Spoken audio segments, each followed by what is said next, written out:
tabi'ahum bi ihsanin ila yaumiddin. Allah Ta'ala fil Qur'anil Karim, ya ayyuhalladzina amanu ittaqullaha haqqa tuqatih wa la tamutunna illa wa antum muslimun.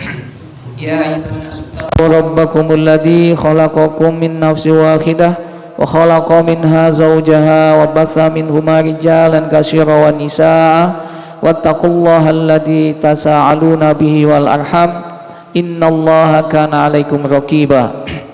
Ya ayyuhalladzina amanu ittaqullaha wa qulu qawlan sadida yuslih lakum a'malakum wa yaghfir lakum dhunubakum wa may yuti'illaha wa rasulahu faqad faza fawzan 'azima. Rabbi shrah li sadri wa yassir li amri wa hlul 'uqdatam min lisani yafqahu qawli.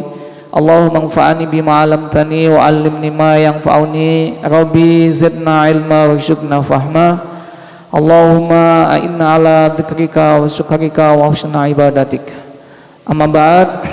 Ma'asyiral muslimin wal muslimat, Bapak Ibu sekalian, jamaah mushola As-Sakinah yang dirahmati oleh Allah Subhanahu wa taala, kembali kita malam hari ini atau sore hari ini ditolong oleh Allah Subhanahu wa taala bisa dihadirkan di dalam sebuah majelis yang senantiasa Allah turunkan malaikat-malaikatnya bersama dengan kita sekalian di sini, yang kemudian malaikatnya mengepakkan sayap-sayapnya dengan menurunkan rahmat-rahmat Allah.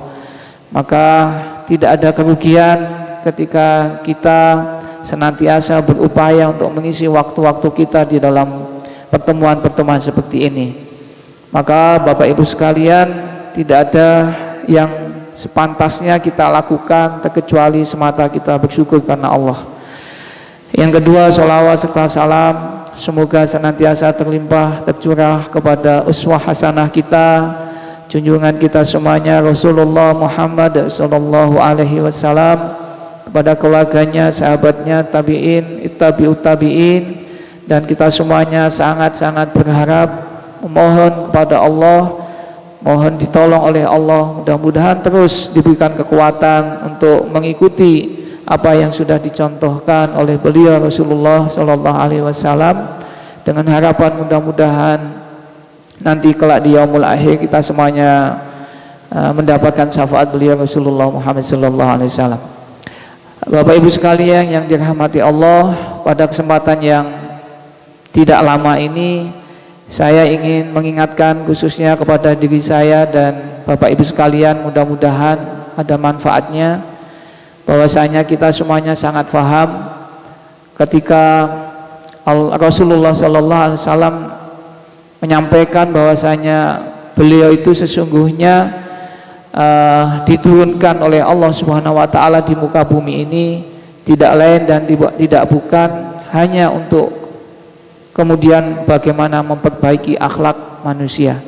Innama bu'istu litammima makarimal akhlak. Dan juga banyak kemudian kita semuanya juga faham bahwasanya di antara pertanyaan-pertanyaan yang didatangkan oleh para sahabat kepada Rasulullah sallallahu alaihi wasallam, ketika para sahabat mempertanyakan, ya Rasulullah, siapa sesungguhnya di antara sifat dan sikap manusia yang terbaik? Di antaranya beliau sempat pernah menyampaikan bahwasanya di antara sikap dan sifat manusia yang terbaik adalah manusia yang memiliki akhlak yang terpuji, akhlak yang mulia. Maka ini yang harusnya kemudian menjadikan catatan buat kita semua Bapak Ibu sekalian. Bagaimana ketika Allah mengingatkan sifat kita selaku manusia condong dan cenderung kepada hal-hal yang kemudian sulit untuk memenuhi apa yang disampaikan oleh Rasulullah tadi. Innama bu'istu liutammima makarimal akhlak.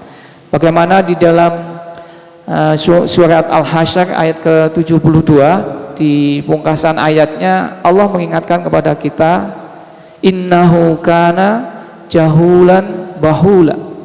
Jadi sesungguhnya kita semuanya manusia itu condong sifatnya cenderung kepada sifat-sifat kezaliman. Ya, padahal ibu bapak sekalian, kezaliman itu adalah sesuatu yang sangat jauh dari akhlak mulia. Nah, ini jadi satu sisi ini adalah tujuan Rasulullah diturunkan, tetapi satu sisi menjadi condongnya sifat fitrah kita selaku manusia. Maka pada kesempatan ini ibu bapak sekalian, mungkin kan hari-hari ini kita sedang rame masalah siapa Bu? Mario ya. Mario atau Rafael atau siapa lagi ya. Yang luar biasa kalau jenengan kita semuanya melihat bagaimana kemudian kalau itu disebut sebagai akhlakul karimah. Ya, semuanya adalah penuh kezaliman. Padahal Allah sendiri di dalam hadis yang diriwayatkan oleh Imam Bukhari, Rasulullah SAW menyampaikan langsung datangnya dari Allah sebagaimana hadis qudsi. Allah mengingatkan bahwasanya, ya ibadi inni haramtu zulman ala nafsihi faja'altahu muharraman bainakum. Jadi Allah sendiri yang kemudian mengatakan, ya hambaku, ya ibadi, sesungguhnya aku Allah mengharamkan aku untuk berbuat kezaliman atas diriku sendiri. Faja'altuhu muharraman bainakum. Maka kemudian aku mengharamkan kepada kalian semuanya untuk saling berlaku kezaliman. Para ulama sepakat, ibu bapak sekalian, bahwasanya yang dimaknai dengan kezaliman itu ada dua. Satu, tidak memberikan hak saudaranya ataupun hak Allah. Yang kedua, mengambil haknya Allah atau haknya saudaranya. Ini Pak Bu, dua yang kita maknai sebagai kezaliman. Sehingga kalau kemudian kita itu ada dua di antara itu, maka berarti kita sudah melakukan kezaliman. Ya, maka kemudian Rasulullah kembali juga mengingatkan, ittaqu dzulmun, maka hati-hatilah, takutlah kalian kepada kezaliman, fa innahu dzulmun zalimun yaumal qiyamah. Takutlah kalian kepada kezaliman, karena kezaliman itu adalah kegelapan nanti di yaumul akhir. Ya.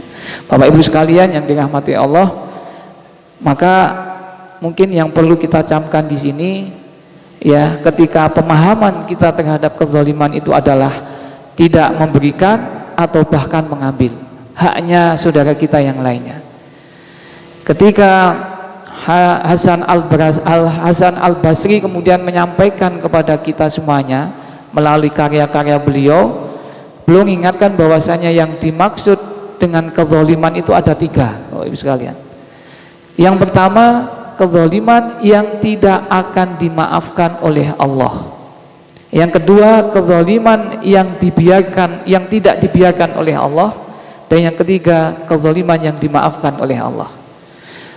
Yang pertama, kezaliman yang tidak dimaafkan oleh Allah adalah kezaliman terkait dengan kesyirikan kepada Allah. Ketika kita memiliki Tuhan selain daripada Allah. Kenapa kemudian ini disebut sebuah kezaliman? Ibu bapak sekalian, kita selaku manusia itu kan sampun diparingi macam-macam ya. Bisa bernafas, bisa bergerak, bisa tertawa, bisa kemana-mana. Itu semua datangnya dari Allah. Neng kok tego-tegomen kemudian pados Gusti Allah yang lain.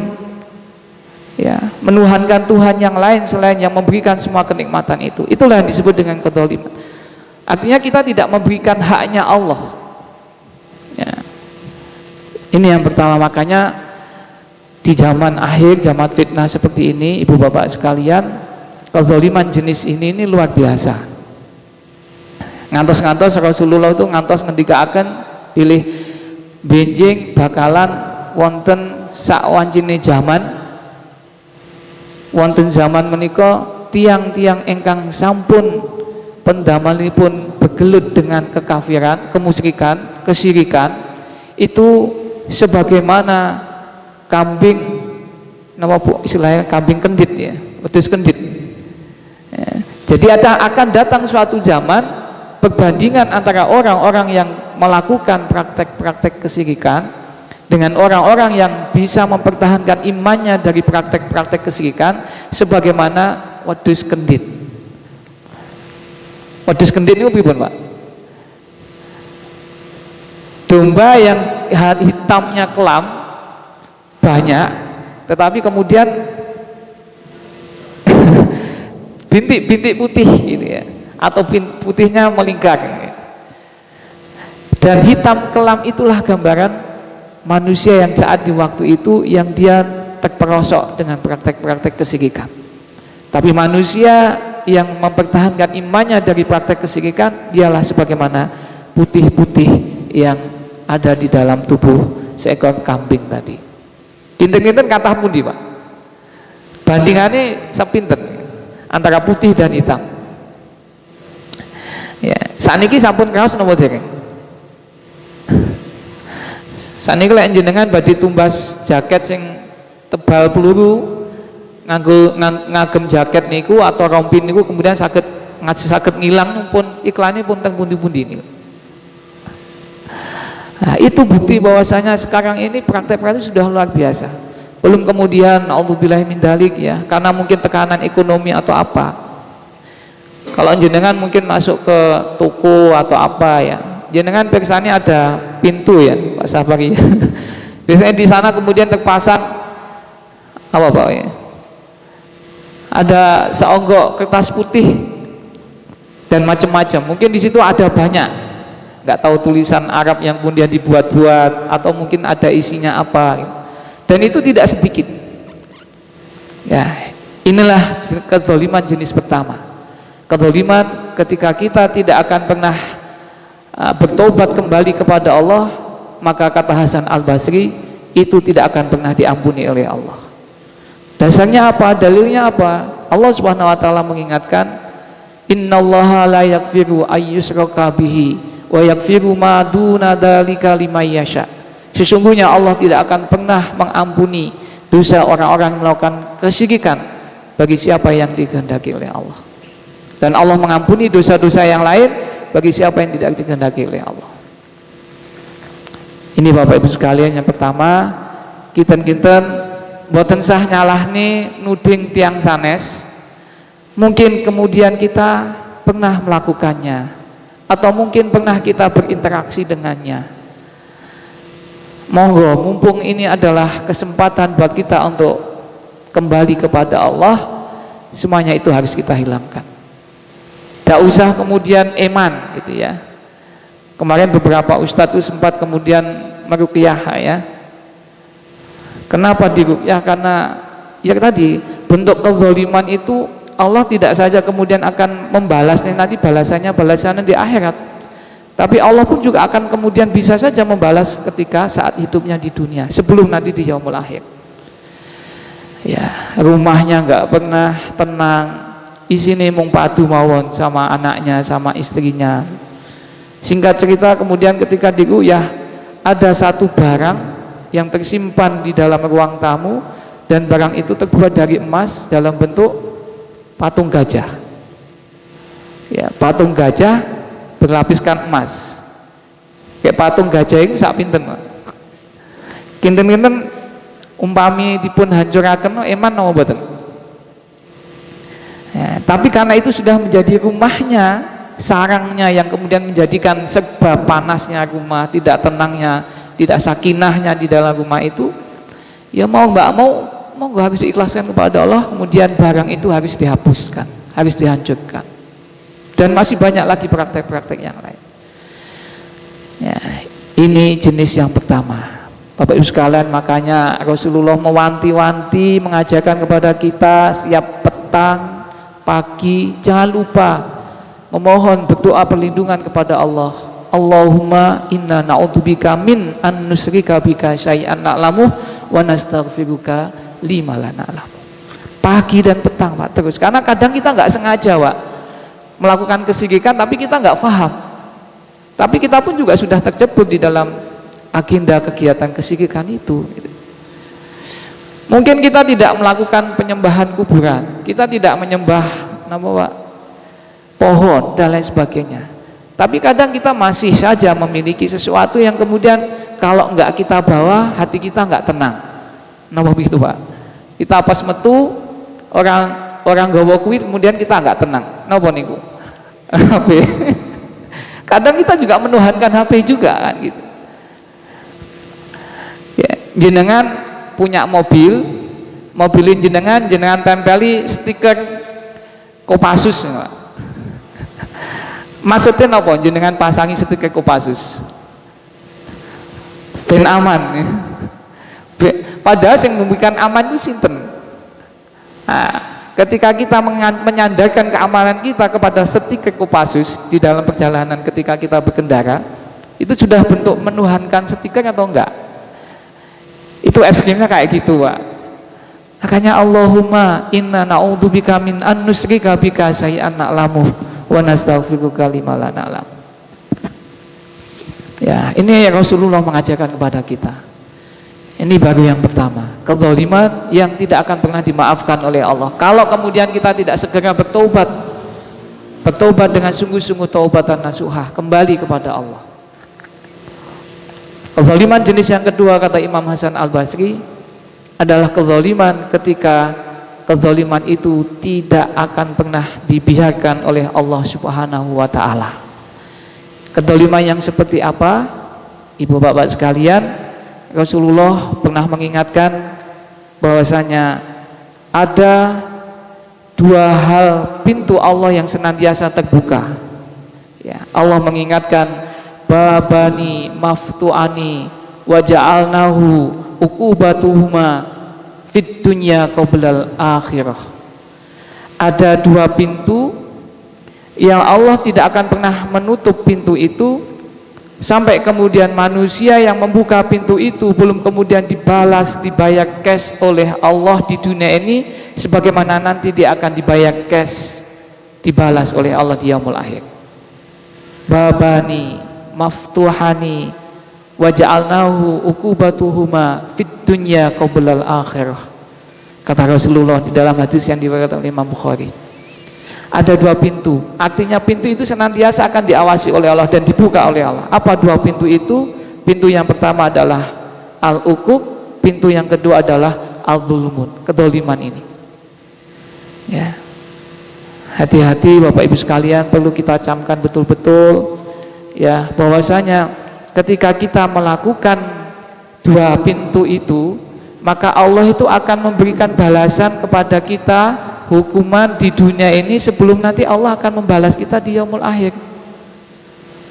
Ya, ini yang jenis kedua, kezaliman yang tidak akan Allah biarkan sampai kemudian Allah akan membayar cash di dunia ini. Yang pertama, kedurhakaan kita kepada orang tua. Maka ketika kita masih punya orang tua, ibu bapak sekalian, ya tanyakan keadaannya, kondisinya gitu. Tapi yang penting masalah ini adalah tentang kezaliman tadi. Ketika kita melakukan kezaliman, kita ngambil hak orang lain atau kita tidak memberikan hak orang lain, kata Rasulullah, sampai kemudian itu tidak mendapatkan apa yang kita inginkan dari ridho orang yang kita zalimi, maka Allah akan balas di dunia ini sampai kemudian nanti di yaumul akhir. Jadi dua kali Pak balasannya. Ya. Maka bagaimana ketika Muhammad bin Sirin, ya, seorang ulama terkenal di zamannya, ulama Pak. Beliau saat kemudian tua beliau itu dihukum penjara.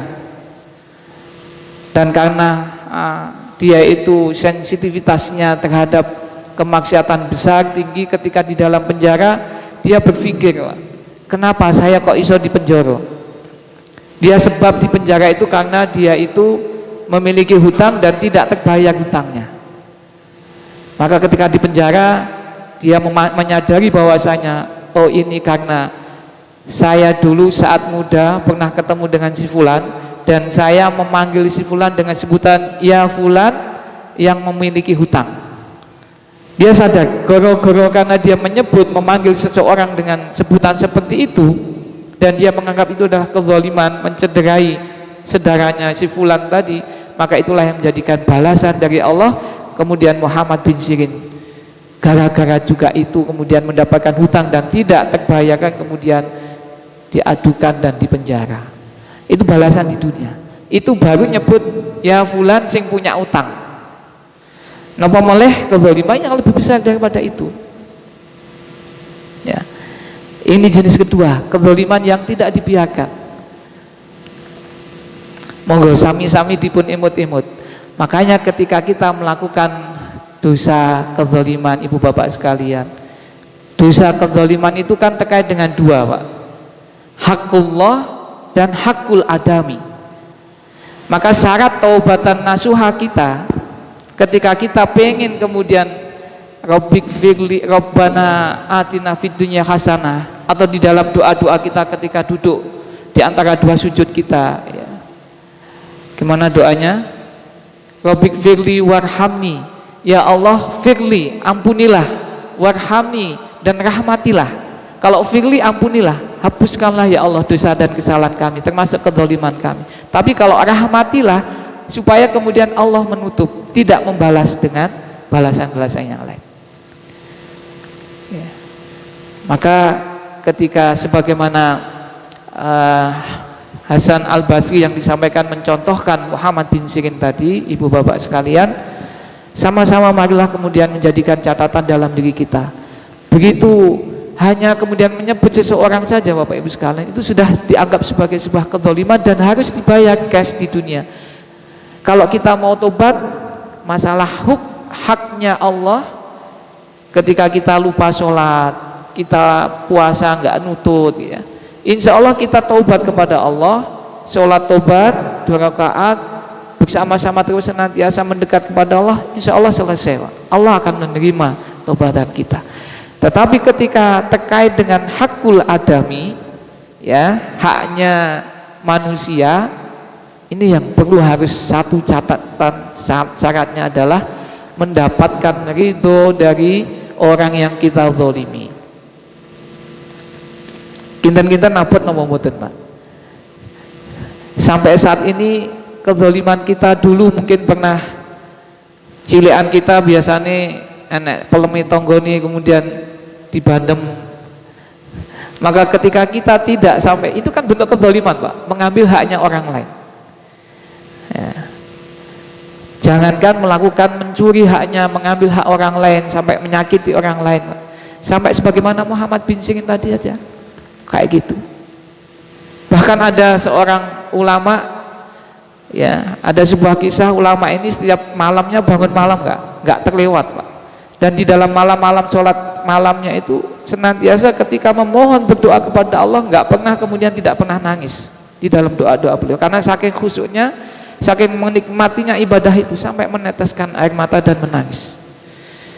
Qadarullah dalam suatu hal ketika beliau di masjid, beliau sedang duduk, kemudian ada sampingnya itu yang kemudian sedang sholat. Setelah sholat kemudian berdoa, dan jelalah Allah kulihal qadarullah sing sedang berdoa menangis tadi terdengar oleh si ulama tadi.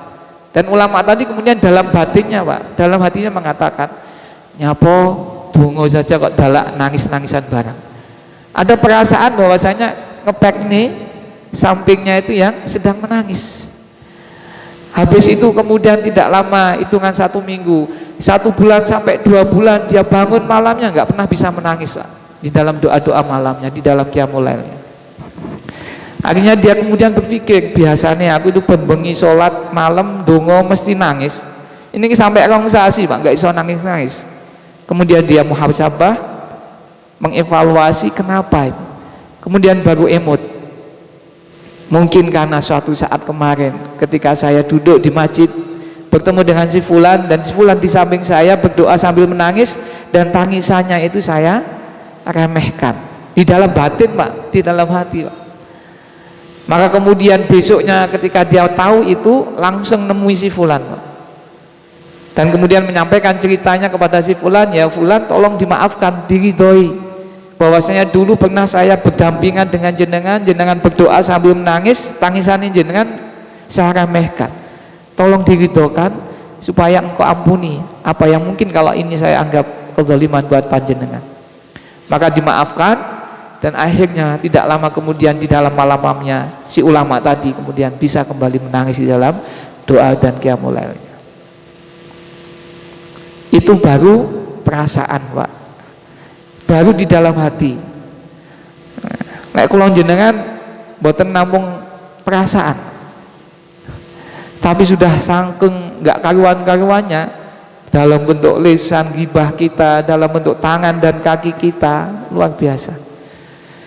Maka syaratnya ketika kita pengen kemudian tidak tadi ya, babani maftuhani waja'alnahu uqubatuhuma fid dunya qoblal akhirah tadi, supaya kita dirahmati oleh Allah, kemudian kita tidak dibalas oleh Allah dosa-dosa kezaliman kita di dunia ini. Makanya ketika itu terkait dengan hakul adami, ibu bapak sekalian, kita harus meminta ridho terhadap orang yang kita zalimi. Kinten-kinten bapak kali ibu niku zalimi ke bapak napa zalimi ke ibu sing langkung kathah?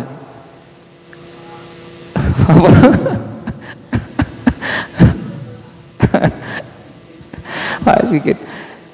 Jadi ibu bapak sekalian, ini yang termasuk bentuk kezaliman ya. Makanya kan sampai disebutkan ya bahwasanya salah satu wanita penghuni surga, ataupun mungkin ya terutama wanita kalau disampaikan ya, bahwasanya ketika wanita penghuni surga itu salah satu syaratnya tanpa melihat sopo sing salah, walaupun mungkin suaminya salah, suaminya zalim mungkin ya, maka ibunya itu kemudian yang harus memulai dulu meletakkan tangan kanannya di atas dada bapaknya, suaminya, sampai kemudian mengatakan, wahai bapakku, wahai suamiku, saya tidak akan pernah melepaskan tanganku dari dadani panjenengan menawi panjenengan dereng itu dumateng kawula. Belum ada jawaban itu dari suami saya gitu, wahai ibu, wahai istriku, belum kemudian saya lepaskan ini bapakku, walaupun sing salah bapake. Saged napa mboten ngene iki?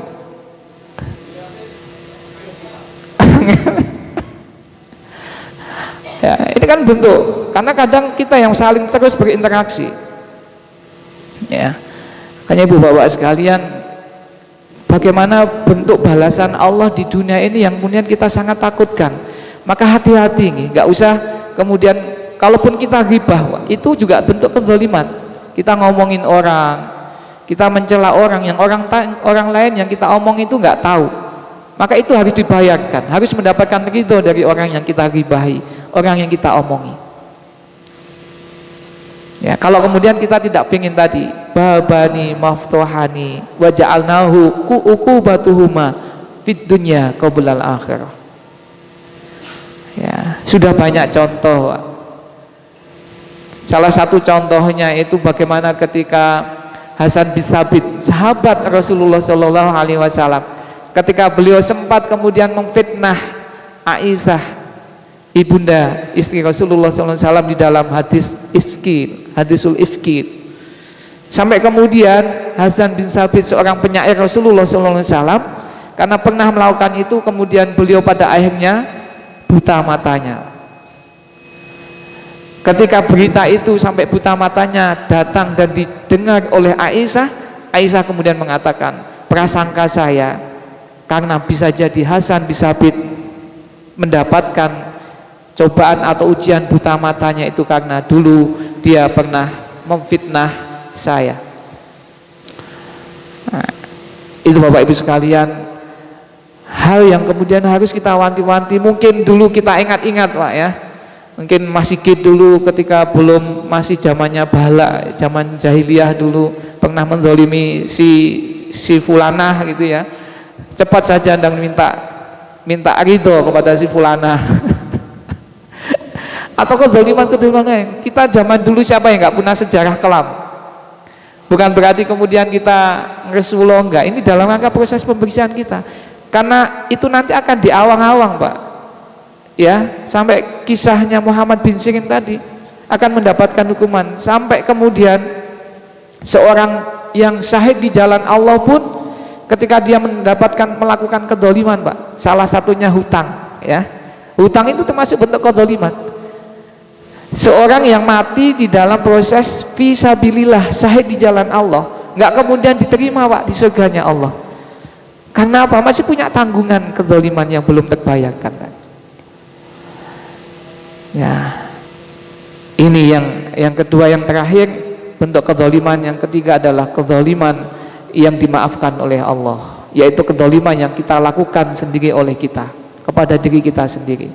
Tangan kita mungkin melakukan, kita lupa untuk melakukan, tahu haram tetapi masih saja kita lakukan. Ini kezaliman yang insya Allah akan dihapuskan, diampuni oleh Allah.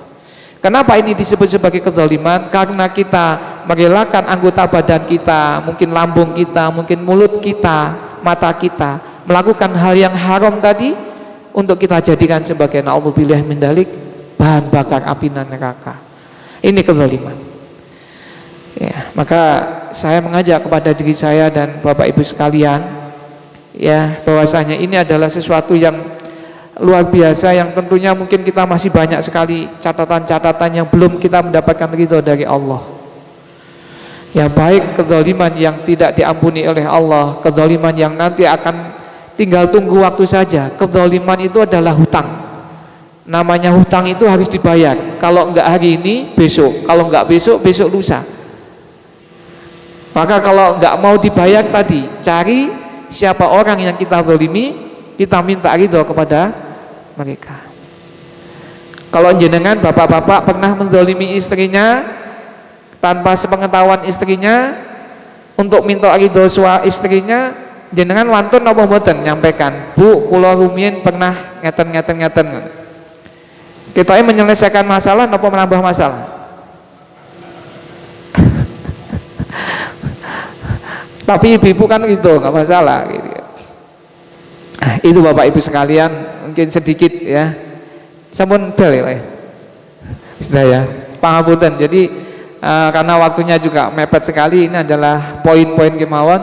Jadi intinya bahwasanya yang diridhokan oleh Allah kepada kita itu yang senantiasa kita utamakan. Termasuk kita jaga diri kita. Lisan kita, telinga kita, mata kita, jangan pernah melakukan perbuatan kezaliman sekecil apapun. Karena kezaliman kita kepada sesama terkait hakul adami, pasti Allah akan balas di dunia ini, sampai sebelum kemudian kita juga akan mendapatkan balasannya di yaumul akhir. Kita memohon kepada Allah, mudah-mudahan Allah senantiasa melindungi kita, merahmati kita. Kalaupun kita pernah dulu melakukan kezaliman, mudah-mudahan kita dimudahkan untuk mendapatkan halalnya, ridhonya atas orang yang kita zalimi, kemudian Allah merahmati atas dosa dan kesalahan kita, dan kemudian kita dikuatkan untuk tidak melakukan kezaliman selanjutnya. Aku qouli hada astaghfirullah li wa lakum, wabillahi taufik wal hidayah. Wassalamualaikum warahmatullahi wabarakatuh.